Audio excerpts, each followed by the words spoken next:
Olen Jussi Leppänen ja toimin Enossa yrittäjänä. Yritykseni on JL Konepalvelu Oy. Toimimme Pohjois-Karjalan alueella, talvisin lähinnä Enossa, kesäisin ympäri Pohjois-Karjalaa. Ei ole vakituisia työntekijöitä, mutta talvisin auraustyöt hoidan yhdessä isäni kanssa. Aloitin toiminnan 2017 toiminimellä, 2020 oli yhtiömuodon muutos osakeyhtiöksi.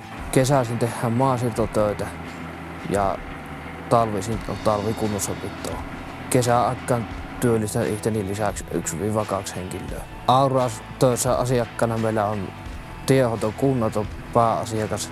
Aurauttaa myös ratakunnossapidossa, metsäautoteitä ja paljon on ihan yksityisten pihoja ja teitä ja muita kiinteistöjä. Yrittämisessä minua viehättää eniten työn vapaus. Itse saa paljon päättää ja ajatella, miten työ tehdään ja myöskin saa itse määritellä ja minkälaista laatua tavoitellaan.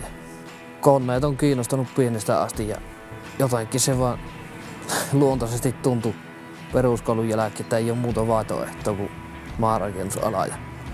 Sitä myöten tietysti jo ammattikoulun aikaan tuntui, että tässä voi jollain tapaa tienata samalla. Ja siitä tuli ajatus, että toiminimi laittaa.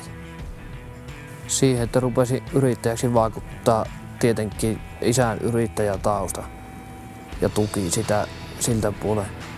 Mutta myös koin jo nuorena, että pystyn tekemään asioita just niin kuin haluan, kun rupesin yrittäjäksi itse ja myös vaikuttamaan siihen, että missä päin tehdään. Ja hyvältä aurailta edellytetään tietenkin koneen käsittelytaitoja, turvallista ajotyyliä ja asiakaspalvelutaitoja myös paljon asiakkaiden kanssa tekemisissä ja laatuvaatimuksia aurauskalusteella tilaajat asettaa. Osassa kohteessa on tietyt lumirajat, jolloin työt aloitetaan.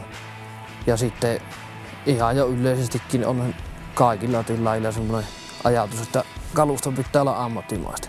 Isommat riskit auraustyössähän on tietenkin muu liikenne, etenkin jalankulkijat. Ei välttämättä ole heijastimia juuri. Niitä tulee ottaa huomioon. Sitten on tietysti niin kuin itselle aurauskalustolle niin tieltä putoaminen on semmoinen melkeinpä yleisin iso riski.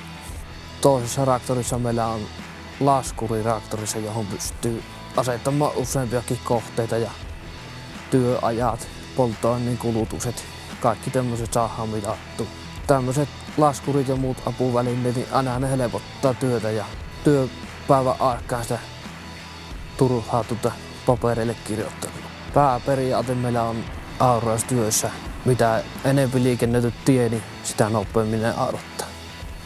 Itessä aurauksen lisäksi talvikunnossapitotöitähän tehdään hiekotuksia, polantteen poistoa, aurausvallien leikkausta. Metsäyhtiölle kun aurattaa, niin se on vähän oma maailmansa. Se on kaikki aurottaa niin leveäksi kun tie ja puusto antaa myöten. Kaikki tila otetaan käyttöön. Tiukkoihin kaarteisiin tampataan, jäävytetään sisustäyttöön. Sitten ihan talviteitään tehdään, eli monesti tehdään tie semmoiseen paikkaan, johon ei kesällä ole mahdollisuutta päästä.